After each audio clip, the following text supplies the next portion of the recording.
morning, everybody, and happy Monday. Today's question is number 95, and I will tell you it's a doozy. You're gonna want to make sure that you pay attention to this one.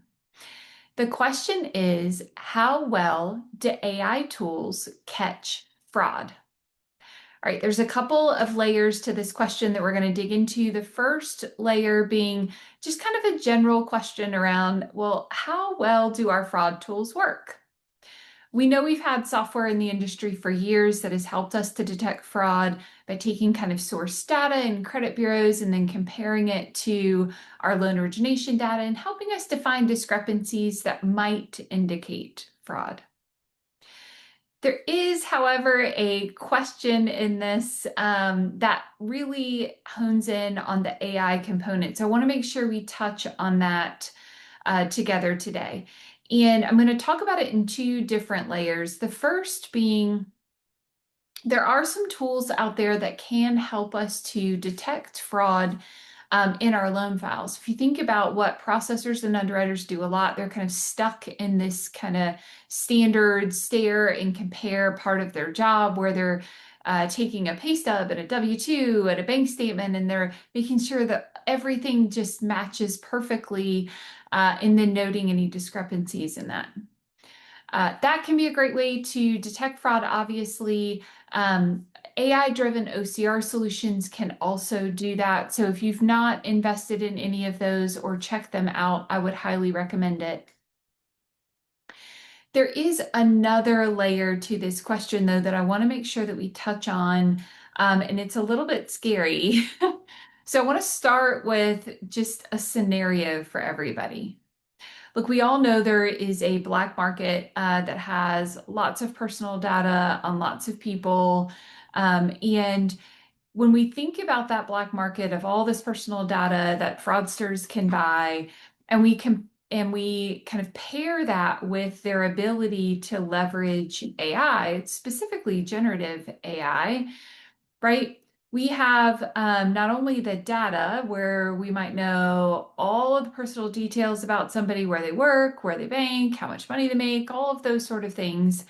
Now we can create an image and create a voice.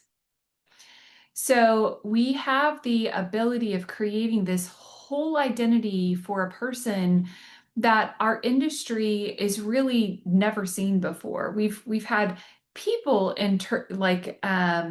coming into our offices and pretending that they're someone else, but we've never had AI generate an image that genuinely looks like the person that they're trying to have go through the mortgage process.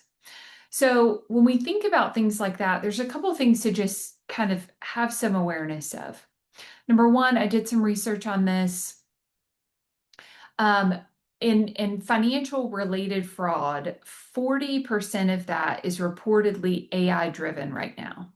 So just level set, fraud is not rampant in our industry, obviously, but we do have this layer that's kind of always there.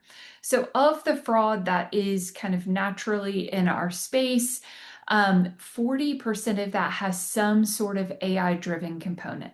So as leaders, it's important for us to know about, obviously, but it's also important for us to prepare our teams for. So as you're doing your fraud trainings this year, make sure you have real use cases around AI-generated documents that look 100% identical to an actual pay stub or an actual bank statement.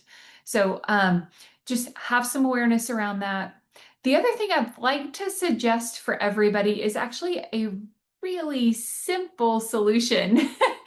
The more borrowers we have go through source data verifications, whether that be VOIE or VOA, the more likely we are to combat this AI-driven image creation that's happening right now. So, simple solution, have all of your borrowers go through source data.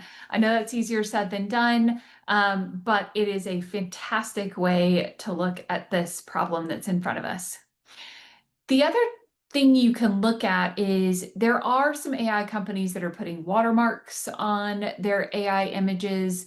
There are also companies, even if there's not a physical watermark, there's some cryptographic markers that happen when that AI image is generated. Now, today, I don't know if there are any mortgage related tools that can detect those type of cryptographic markers.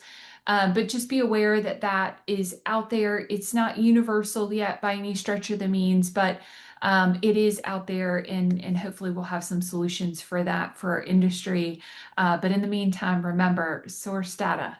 If you have somebody logging in directly to their payroll provider and their bank statement or their banking provider, then all of this will be eliminated. All right. Well, hopefully this is valuable for everybody. And if so, share it with your friends, and we'll see you right back here tomorrow for question number 94.